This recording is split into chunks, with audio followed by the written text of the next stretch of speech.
This program is proudly brought to you by Telecom Limited and Daytech.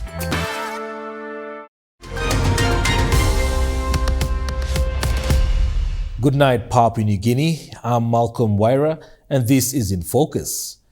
Now, since independence, our education system has perceived examinations as essential for monitoring student progress, evaluating learning outcomes, and guiding future planning.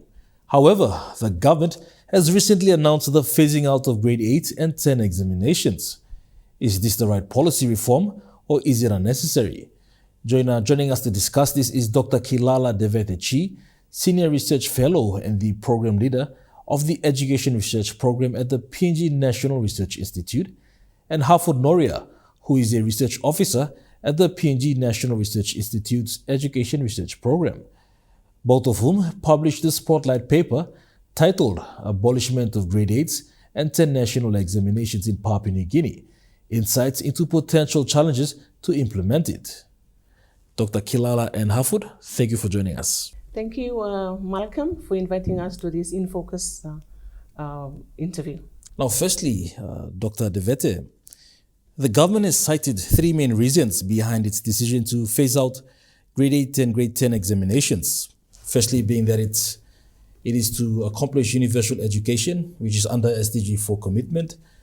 Secondly, ending the outdated system, given that globally there are rare selection education systems. And thirdly, it ensures fairness. Are these reasons sufficient to warrant such a policy reform? Okay, in my honest opinion, I would say no. When we come to looking at the 3 points that you have just raised, the first one with regards to universal education. Papua New Guinea right now is one of the UN nations that is on par with other UN nations with regards to the SDG 4, Sustainable Development Goals.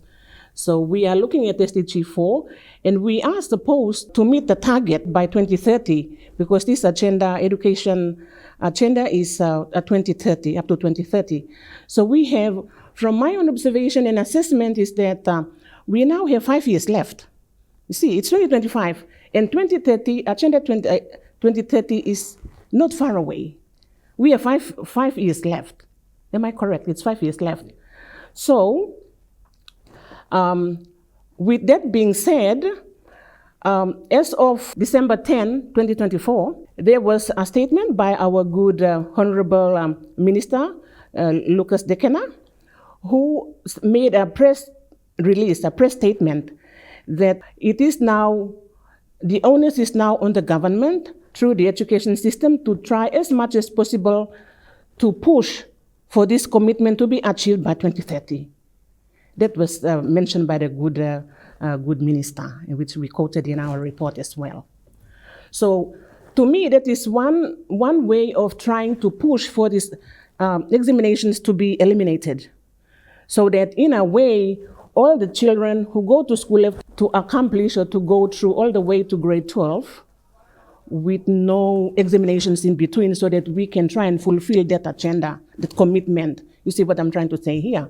So that is one thing that I have assessed ever since the statement was being made that there will no longer be any examinations in PNG for grades 8 and 10. And the other thing about traditional examinations, which is all in line with this, we will be talking more about this later on, but just a few remarks on it first, is to do with, like, if we are going to do away with these examinations, which have been in place in the country for so long, since independence, and it's now 50 years. And now in the 58th year, we are trying to do away with examination?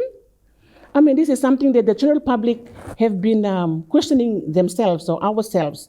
Is it the right time to abolish examinations at this time, after 50 years of independence? Something for parents and sponsors to think about. So, because as for myself, the way I see it is that we need to have something in place, a strategic framework to be in place in order to make up for the loss of this examination. So what are we going to do? Straight after the good minister made the announcement that we are going to do away with examinations on the 10th of December.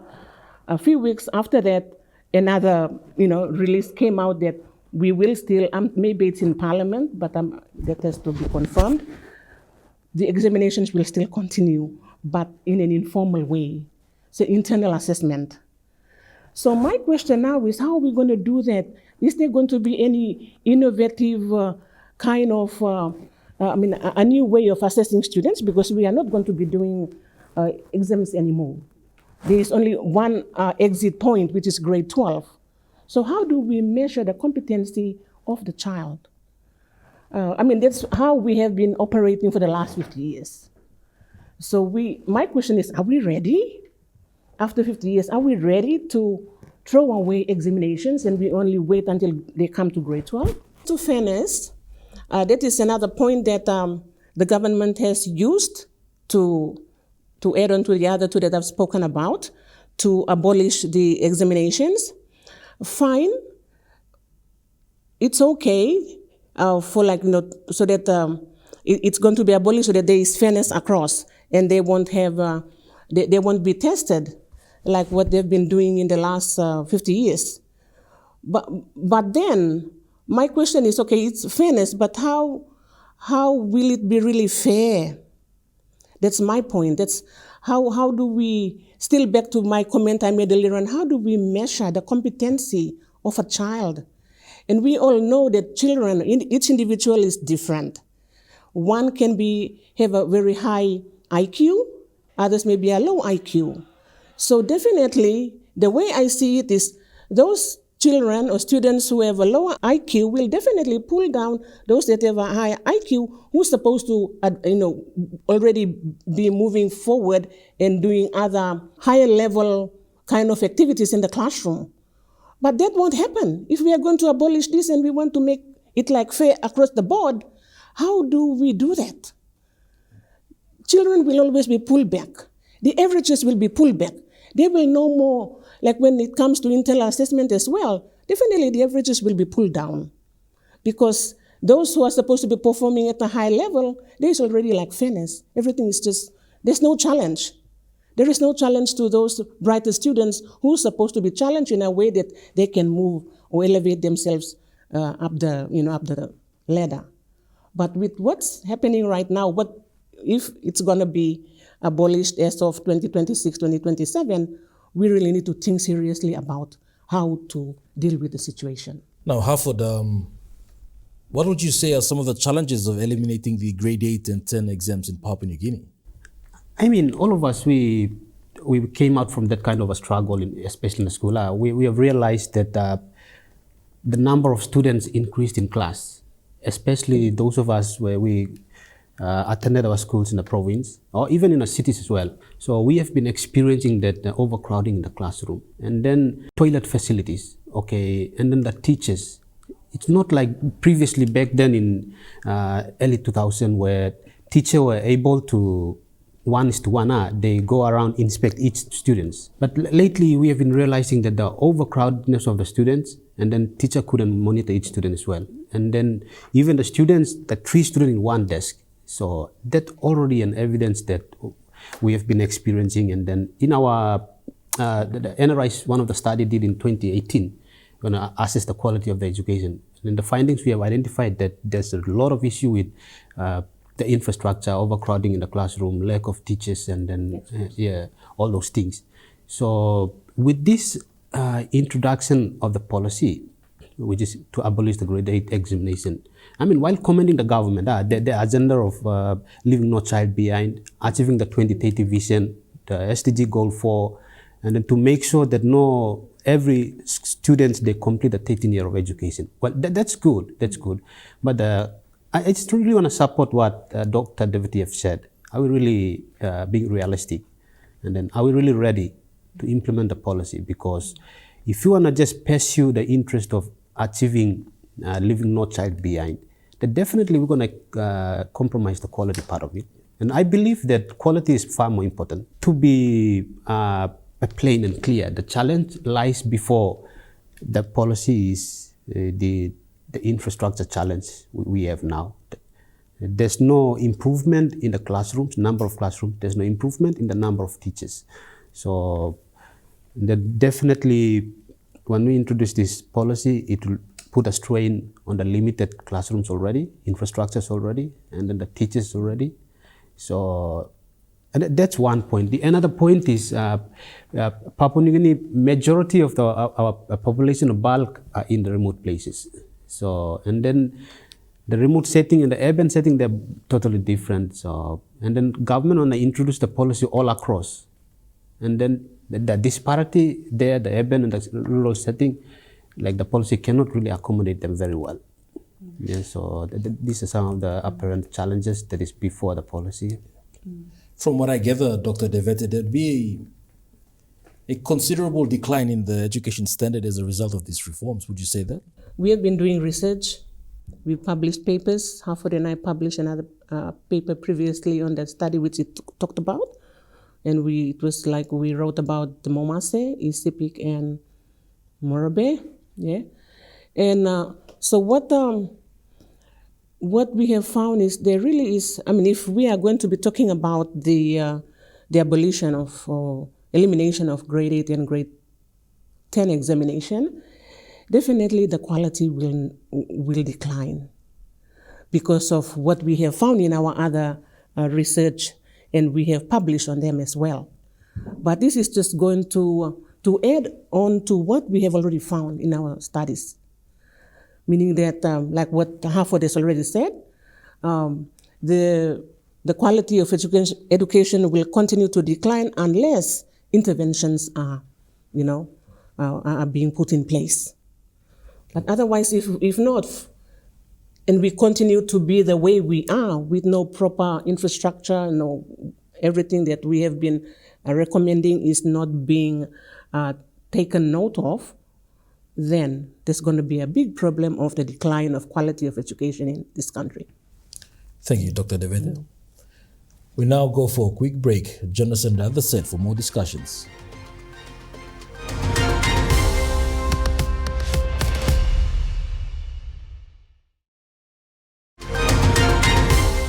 Welcome back. You're watching In Focus. Now, Harford, in your paper, you highlighted that phased implementation with robust monitoring and evaluation will help refine and improve the policy rollout. Could you clarify how that would look like? In fact, that's one of the recommendations that we made in our recent Spotlight publication that we are discussing now. And given the reality that we have to be realistic. So, as I have explained in our previous question, that given the disparity or the differences that we have, the PNGR, majority of the population they're in the remote setting, and then some in the urban, so schools are like that, they're distributed like that as well. So this policy, to be frank, some schools, I would say especially in the remote places, they're not in the capacity to allow that policy. What I mean is that in terms of infrastructure, and then the geographic location where they're in, and then the funding disbursement, the current trend that government is distributing, those schools, they're not ready to accept that policy. Because what government tried to implement is like they implement the policy should be adopted by all schools, regardless of which settings you are located in.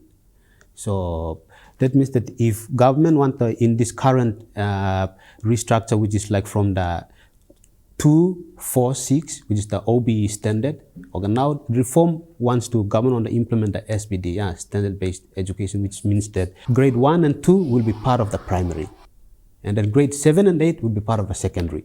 So the structure will be like 1, 6, 6. So when grade 7 and 8 want to be shifted to secondary, okay, the current secondary, those who are going to accommodate 7 and 8, are they really prepared in terms of infrastructure? You see, because currently, before this policy, we have an existing issue of limitations of the classrooms, a shortage of the teachers and the toilet facilities, environment itself, so dormitories as well. So, and then when the policy is implemented, and then when 7 and 8 is moved to secondary, Are these schools really prepared to accommodate in terms of the number of schools that will be going in? And the same thing to the primary. When the elementary grade 1 and 2 shifted to primary, are the primary schools are ready in terms of infrastructure? Those, well, exceptionally to the schools in the urban centers, they can to some extent. They can to some extent, but the really concern is those schools in the province and the remote settings. So that's why, given that the reality, we have recommended that we agree with the government of that policy. We agree with that. So just be part of advising them to be on the safe side, to make sure that the policy is effective. It would be more advisable and more good if government can take a phased implementation, meaning that they can implement the policy in those schools they are ready. Can be started in the urban settings first. And then in the next, give them 5 years. In that 5 years, government can really effectively monitor and evaluate. Are this policy working well or not? Okay, what are the challenges? Okay, from those lessons, in the next years, they can bit by bit move to the remote settings where schools they are ready. So it can really help government in terms of really understanding the challenge, and then also will help the government in terms of fund management as well. Now, Dr. Devete, would you say it's impractical for all 21 provinces to implement these changes at the same time? In support of what Harford is saying, definitely it won't be practical if we try to roll it across the board all at once. We can't. It has to go phase by phase, like what Harford just mentioned. We need to we need to do what we call like a pilot first, so that we really see if it's really working, and if it is successful, then we roll it out. Like what we do in research is we pilot. We pilot whatever that we want to do first. If we want to do a large scale rollout of the policy. And also like what Harford just mentioned, like over a 5-year period maybe, because we cannot just think of a concept, an idea overnight and we implement it the next day. Like what is actually happening right now. You see, like we maybe last year, 2024, the press statement came out that we're going to do away with examinations grade 8 and 10. And then here we are now preparing for 2026 and 2027 for the rollout. That is currently the conversation right now.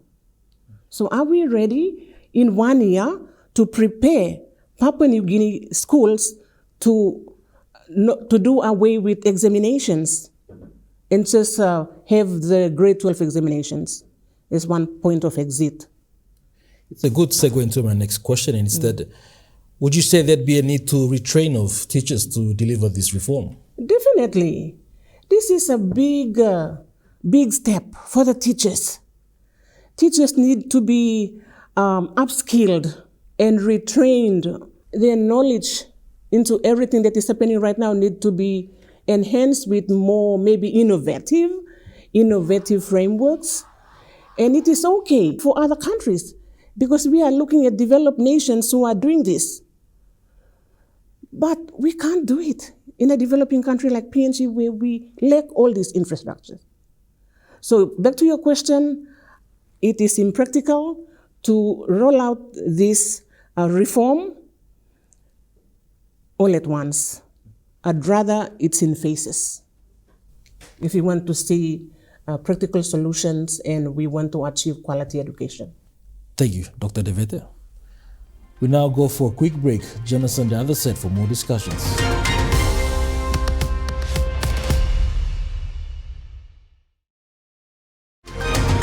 Welcome back. You're watching Infocus.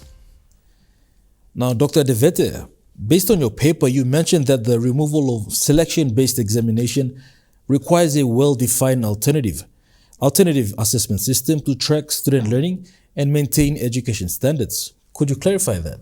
What we meant by that is, okay, now that we are going to eliminate the examinations, grade 8 and grade 10, we really need to come up with an alternate way of examining the students, like I said earlier on, to monitor their competencies. How do we do that? That is why I think it's in one of our recommendations as well, that we need to come up with an alternate mechanism for assessing students if we are not going to, that is, okay, it has been said that there will be continuous internal assessment, which the good minister mentioned after they made the announcement of abolishing. I said it already. Then I think maybe question in parliament or some other debates came about, and then they decided to say, okay, we will still continue on with the examinations, but it in an internal manner, but not as to examine students so they can move on to the next level. So my point to your question is, how do we do that? How do we continue to assess students? Because we are no longer going to be having examinations at the end of the year. So if there is going to be an alternate way of assessing students, I would welcome that.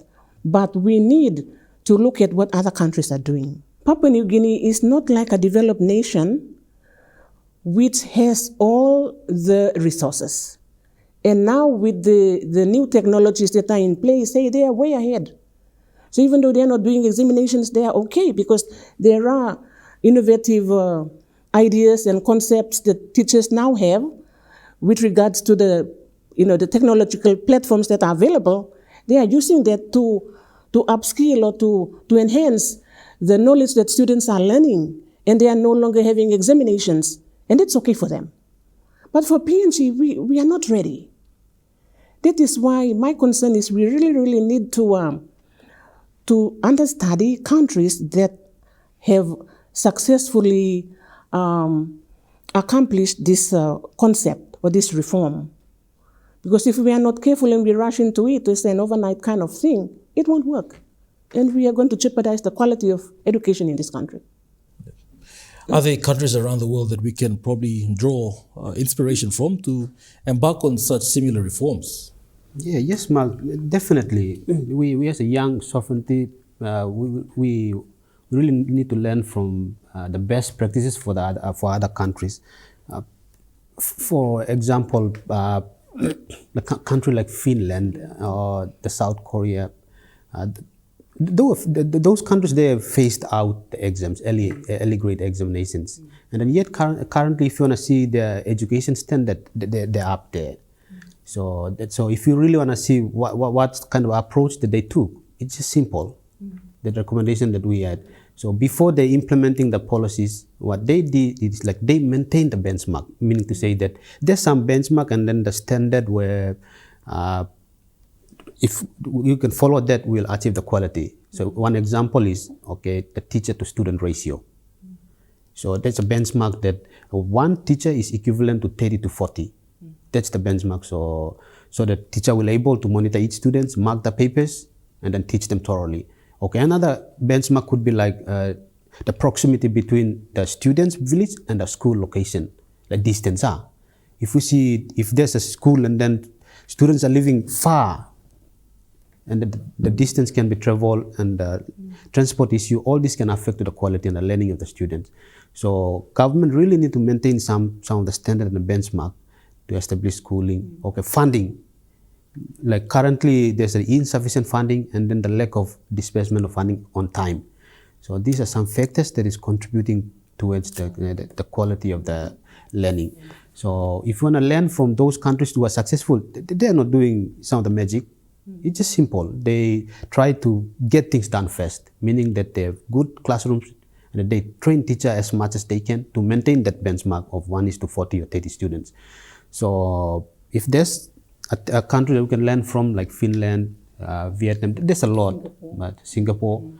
So those countries, they have laid the foundation well, and then they implement the policies, and we can see that their policies are really effective. So PNG is on the right direction to implement such policy. It's good. Yeah. So the problem is we are not being realistic with the current situation within our ground here. Now, Dr. De Wette, in a nutshell, what other necessary steps do you think the government should be taking to prior to implementing this policy? It's a challenging question. First and foremost, it's like what we have been saying throughout this interview, is that we need to have things resources, infrastructure, funding, very important to be in place first. Not only that, teachers need to be trained, because with the capacity of students that are now going to remain in the schools, we need to have an expansion of the resources, especially buildings, classrooms. Not only that, teachers themselves need to be, like I already said it, to be trained. We used burnout. There's going to be burnouts with teachers, because with the teacher-pupil ratio is another thing. Like what Harvard said before, it used to be one teacher, 1 is to 35 or 40. But now we don't have that anymore. The current reality is 1 is to 60, 70, and especially in urban settings like NCD, 1 is to 90 or even 100 in some big schools. So how can teachers, there really is a burnout here among teachers. And yes, okay. So the other thing that I would like to make mention of as well is if we really want to have this in place to eliminate grade 8, grade 10 examination, we need to do a thorough evaluation and assessment first. And not only that, maybe teams of education officials go out to the countries that are actually practicing this. Instead of just sitting back and reading on the internet, we need to be there in person so that we know exactly what is it that they are doing in order to continue with quality education, even though they have done away with examinations. So like a country like Finland, they don't have examinations at all until grade 9. So when they reach grade 9, that is when they have an examination to move up the high levels.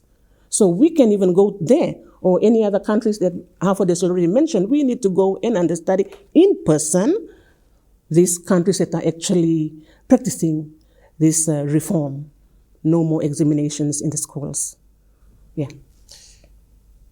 Dr. Kilala Devete and Harvard Noria, thank you for joining us. Thank you very much, Malcolm, and it's a pleasure in coming here to the Infocus, to the EMTV studio. Thank you. Well, viewers, that ends this episode of Infocus. Do join us again next week, Monday, on our regular time slot of 7 p.m. Till then, bye for now.